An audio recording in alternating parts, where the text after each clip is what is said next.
We have continuing coverage on the news at 6:30. Pope Francis still fighting for his life tonight as he suffers from pneumonia in both lungs and now possibly mild kidney failure after being hospitalized since last week. Thanks for joining us on WUSA 9 and streaming on WUSA 9 Plus. I'm Larry Miller. The Vatican says that the 88-year-old pontiff remains hospitalized and in critical condition. We have team coverage tonight. Our Leslie Moreno is looking into the Pope's condition, but we begin with Jacqueline Quinn, who spent the morning at the Basilica in Northeast D.C. Pope Francis visited the Basilica during his trip to Washington back in 2015. Mass-goers filed into the Basilica this morning with a special intention. For Pope Francis, that through the intercession of Our Lady of Good Health, he may receive divine healing and strength. Let us pray to the Lord. Healing for the 88-year-old pontiff.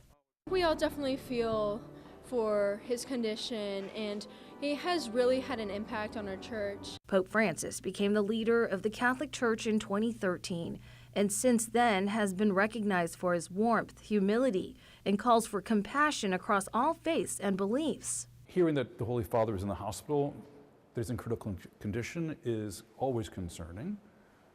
But it's even more concerning because the Holy Father is 88. Monsignor Walter Rossi is the rector at the Basilica.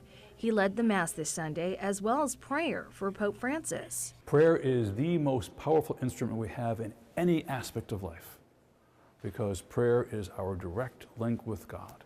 He recalls the Pope's visit to the U.S. in 2015, which included a stop here in D.C. for the canonization of Father Junipero Serra. The Holy Father was here in 2015 for the canonization of St. Junipero Serra. It was in this space we are right now where the Holy Father vested for Mass. It is in this space here where he and I visited after Mass.